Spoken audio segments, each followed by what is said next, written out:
welcome back to my film and TV channel. You're all staying safe and well. I'm something and a sport. Well, it's not really a sport. It's an entertainment. This, isn't it? And of course, I'm going back to my young days in the 60s and 70s. I used to love Saturday night TV because I used to have the wrestling. Les Kelly and Mick McManus and. But obviously Big Daddy came later on, and Giant Haystacks, of course.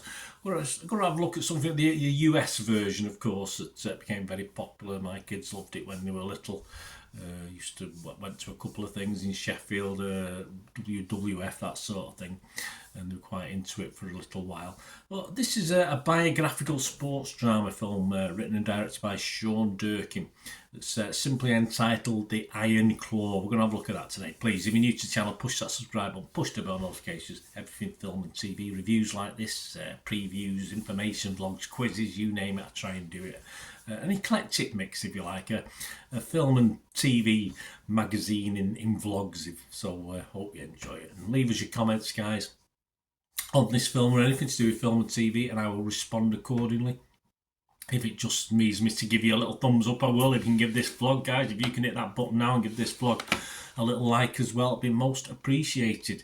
Right, the Iron Claw 15 certificate. Of course, it's based on the life of professional wrestler Kevin Von Erich and the Von Erich family, of course.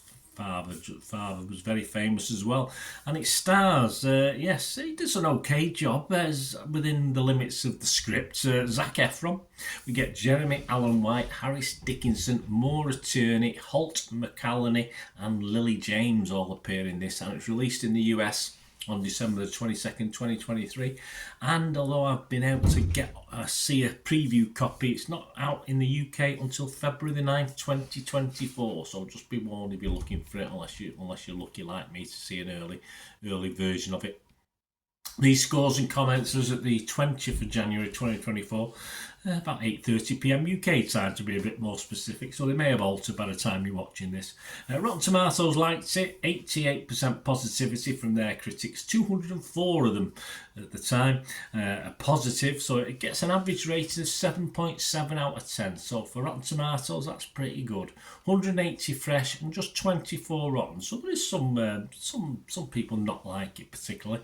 The website's consensus: powerfully acted and profoundly sad, The Iron Claw honours its fact-based story with a dramatisation whose compassionate exploration of family ties is just as hard-hitting as its action in the wrestling ring. Yeah, I don't disagree with any of that, really. Some nice choreography in the wrestling version, which you'd expect. You know, you can't choreograph football, can you? In football films, it's very difficult, but of course, a little bit easy in something that's choreographed anyway, mainly. I won't say too, I'm not going to go too deep into it.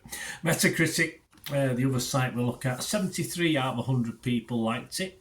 Based on, 73 out of the 100 were positive on it, were 37 positive, 8 mixed, and no negative thoughts with their 45 critics. And it scored anywhere between 40 and 100 out of 100. Audiences, yeah, they like it as well. Rotten Tomatoes audience 4.6 out of 5, so that's pretty good. 94% positivity. Metacritic users, they're guys that watch it, 8.4 out of 10. That's only 52 people have commented or been allowed to put a comment on, but still good. 48 were positive, 3 were mixed, and just 1 negative.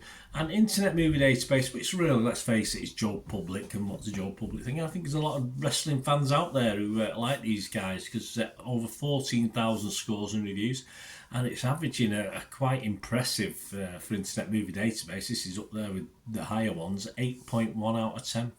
So generally well liked. It's very hard to find someone who doesn't like this, and yeah, I'm not going to say I didn't like it. But yeah, there is a lot of over love for this, if you like, over liking for this. Having seen the hype for this and the scores before I watched it, I try not to, because it sort of sometimes dampens you know what you watch, and it's not quite as good. I sort of look forward to this as a sports biopic, although as I said, wrestling is something I'm not really that overly interested in now. I say it's just entertainment, it's show business, but it's okay. It is okay, but it's not. I'm not too sure about all these high scores. It all seems a little lacking in depth for me. We never really get to know the characters in this one. But let's face it, this should be a cracking drama. This should be a great drama. behind the showbiz wrestling element. There's family drama, you know, by the bucketful in this one, and it's a cracking, powerful story. Just read the story; it sort of gets to you. I'm not really sure that this film did it the justice it deserved. It's perhaps hard to do in 2 hours. I'm not too sure. Perhaps you should have concentrated on certain periods of time, but it never really got to me. Never really, you know, it did get to me because I can imagine the effects and what was happening, but it never really got to me as a presentation on screen. It is watchable, but it's not a wow for me like other people are doing it. I thought it should have been better. I think with the perhaps as a series or even, you know, 2 or 3 series it might have been better. But I just never.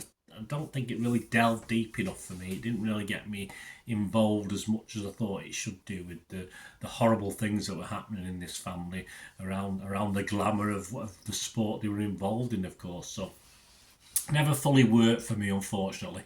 Yeah, if it was Metacritic, I'd have to be mixed on it. I'm not overly convinced. I couldn't be rotten on it on Rotten Tomatoes because it's sort of say it's okay, so it'd have to be fresh.